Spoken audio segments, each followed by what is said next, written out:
Student, मैं श्री के Agarwal English medium school से संगीता जालानी, कक्षा 10 विषय हिंदी। 3 पाठ के स्वाध्याय लेखन आपने कर दिया होगा। चौथा अपना पाठ है एक प्रश्न और 4 उत्तर। लेखक कौन है? श्री प्रकाश। उनका जन्म का समय कौन सा है? 1890 ईस्वी, यानी इनका आचार्य शुक्ल के अनुसार कौन सा हुआ? आधुनिक काल। तो ये है अपने आधुनिक काल के कवि, आधुनिक काल के लेखक। तो श्री प्रकाश का जन्म 1890 ईस्वी और उनकी मृत्यु 1971 ईस्वी। तो उन्होंने ये जो एक प्रश्न पूछा है, क्या पूछा है कि हमारे देश की उन्नति इतनी फास्ट नहीं हो पा रही है जितने दूसरी जगह हो रही है। तो क्यों हमारे देश की उन्नति इतनी धीरे हो रही है, लेकिन जबकि हमारे देश में बहुत होशियार व्यक्ति है, वैज्ञानिक है और आविष्कार वाले या काफ़ी सारे जो व्यक्ति होशियार है, लेकिन फिर भी हमारे देश की उन्नति नहीं हो रही है। तो ऐसा उनके मन में जो प्रश्न था, काफ़ी समय से घूम रहा था। तो उनके जो मित्र थे उनसे उन्होंने ये सवाल पूछे। तो पहले मित्र उनके कौन से थे? वृद्ध पादरी। पहले मित्र उनके वृद्ध ईसाई पादरी जो थे। तो आगे वाला कुछ समझदार होगा, उसी को तो हम सवाल पूछेंगे। तो उन्होंने उनसे ये सवाल पूछा कि भाई क्यों हमारे देश की इतनी उन्नति नहीं हो पा रही है जितनी होनी चाहिए। तो उन्होंने ईसाई पादरी ने जवाब दिया कि तुम लोग अपने अपने काम में गर्व नहीं लेते। हमको हमारा जो भी काम मिला है उसमें गर्व महसूस नहीं होता है। हमको क्या लगता है कि हमारा जो काम है वो अच्छा नहीं है। तो इसमें पादरी जी ने उदाहरण देते हुए बताया कि जब हम कहीं पे नौकरी लेने के लिए जाते हैं तो हम क्या कहते हैं, शुरू से ही हम विनय के साथ क्या कहते हैं कि भाई हम अगर आपकी शाखा में मुझे नौकरी मिली तो हम पूरी जी जान लगा देंगे, बहुत अच्छी तरह से हम अपना फर्ज निभाएंगे। लेकिन अगर व्यक्ति को वहाँ पे नौकरी मिल जाती है तो बाद में उसका रवैया क्या हो जाता है? बदल जाता है और वह अपने मालिक के प्रति ही अपने साथ वाले साथियों को भड़काता है कि हमारे साथ ये जुल्म हो रहा है, और वो क्या करता है? अपना काम सही ढंग से नहीं करता है। तो पहले के रवैये में और बाद के रवैये में क्या हो जाता है? फर्क पड़ जाता है। तो इसमें पादरी जी ने क्या कहा है?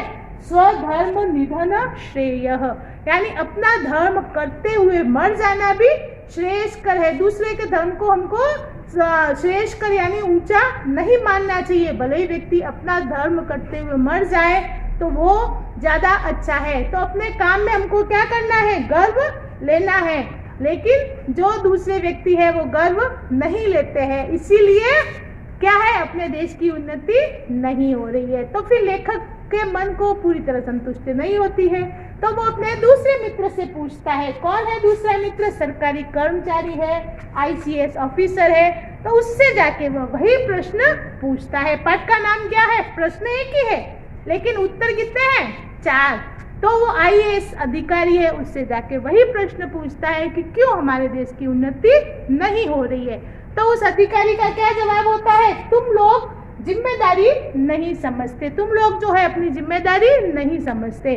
तो इसमें ये बोल रहे हैं, जो अधिकारी है वो क्या कहते हैं कि जो कोई व्यक्ति मुसाफिर जो है रेल में चढ़ने जाएगा, बैठेगा, तो उसको विश्वास नहीं है कि जो अंदर बैठे व्यक्ति उसको ठीक से, और अंदर बैठे जो व्यक्ति है उनको विश्वास नहीं है कि वो अच्छी तरह से, जो आ रहा है मुसाफिर, वो अच्छी तरह से बैठेगा। क्या पता वो 4 जनों की जगह ले ले, तो एक बार तो वो उसको जगह नहीं देते हैं। तो इस तरह से एक व्यक्ति को दूसरे व्यक्ति पे भरोसा नहीं है। जैसे जो मेजबान है उसको विश्वास नहीं होता है कि मेहमान समय से आएंगे, इसलिए वो 1 घंटा पहले का समय बताता है। जैसे खाना 2 बजे शुरू हो तो वो 1 बजे का टाइम बताएगा, या 1 बजे का हो तो वो 12 बजे का समय बताएगा। और मेहमान को भी विश्वास नहीं है कि खाना समय से बन जाएगा, वो 1 घंटा लेट जाएंगे। तो हमें क्या है? एक दूसरे के विश्वास नहीं रह गया है। तो सरकारी कर्मचारी ने क्या कहा कि हम सभी जो व्यक्ति है जिस पद पे है, हमको क्या करना है? अपनी जिम्मेदारी को समझना चाहिए। कोई भी काम छोटा या बड़ा नहीं है। जो व्यक्ति जिस फील्ड में है, जिस जगह में है, उसको पूरी ईमानदारी से उसको करना है, अपनी जिम्मेदारी को समझना है। तो दूसरा जो मित्र था उसने क्या जवाब दिया? तुम लोग अपनी जिम्मेदारी को ठीक तरह से नहीं समझते हो। तीसरा जो उसका मित्र था वो एक स्त्री थी जो असहयोग आंदोलन में भाग ले चुकी थी। तो तीसरा व्यक्ति एक स्त्री है, उससे लेखक ने यही सवाल किया। तो उसने क्या जवाब दिया? हम लोग बड़े आलसी है। क्या? हम लोग आलस में अपना समय ज्यादा बिताते हैं और अपना जो काम है, जो हमें करना चाहिए, समय कम बिताते हैं, उसमें हम ध्यान नहीं देते हैं। जो घंटे हमने काम में बिताए उसमें हम गिनते कि आज हमने 4 घंटे काम किया, आज हमने 5 घंटे काम किया, और बातों में भले ही वो 5 घंटे बिताएंगे तो क्या लगेगा, थोड़े ही समय बातें की है। या टीवी भले ही पूरे दिन देखेंगे तो क्या लगेगा, हमने थोड़े ही समय मनोरंजन किया है। तो हमको क्या है, काम का आलस है। तो तीसरा व्यक्ति जो था वो स्त्री, उसने उसको क्या जवाब दिया कि हम लोग बड़े आलसी है। चौथा व्यक्ति जो था वो कौन थी, एक वृद्ध स्त्री थी। तो उससे भी लेखक ने यही सवाल पूछा, तो उसने क्या बोला, उस वृद्ध स्त्री ने बोला कि तुम लोगों में उदारता नहीं है। यानी अगर किसी के पास किसी चीज की कोई कला है, किसी चीज का अगर उसको ज्ञान प्राप्त हुआ है, तो वो अपने ज्ञान को साथ में लेके ही मर जाता है। न अपने पुत्रों को, न अपने मित्र को, किसी को भी वो ज्ञान बताता नहीं है। तो क्या कहते हैं कि बड़े बड़े गुणी अपनी विद्या को लेकर मर गए। फिर दूसरे व्यक्ति को वापस वो चीज सोचने के लिए वापस समय बिताना पड़ता है। तो ये जो लेखक का प्रश्न था, क्या था, हमारे देश की उन्नति जितनी जल्दी होनी चाहिए, इतने बड़े बड़े गुणियों के होते हुए भी उतनी उन्नति नहीं हो रही है। तो चारों उसके मित्रों ने अलग अलग जवाब दिया, तो चारों को मिला के एक पूरा अर्थ बन गया। तो क्या है उसका सार, क्या है, लेखक क्या कह रहा है, ठीक समय से काम न उठाकर, यानी जिस वक्त काम की शुरुआत करनी है हम उस वक्त पे काम की शुरुआत नहीं करते हैं। ठीक समय से काम न उठाकर और अपने काम में गर्व कर, यानी जिसको जो काम मिला है वो हमें क्या करना चाहिए, गर्व से करना चाहिए, लेकिन वो हम नहीं कर रहे हैं। तो अपने काम में गर्व न रखकर उसके करने में दूसरों के प्रति अपनी जिम्मेदारी को न अनुभव कर, दूसरों के प्रति क्या है हमारी जिम्मेदारी है जो कि हम अनुभव नहीं करते हैं।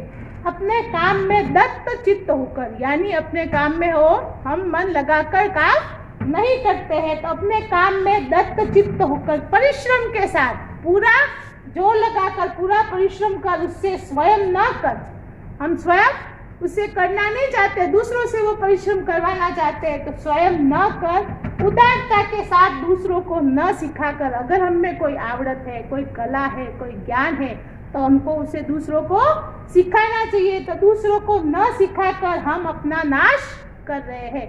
तो लेखक ने क्या सारांश बताया कि हमको जो है काम में आलस नहीं करना चाहिए, जिस वक्त काम शुरू करना है उस वक्त करना चाहिए, और अपने काम में गर्व महसूस करके ठीक समय से परिश्रम के साथ उसे करना है। और हमको कुछ आता है अच्छा तो उसको दूसरों को सिखाना है, तभी क्या होगी, हमारे देश की उन्नति होगी।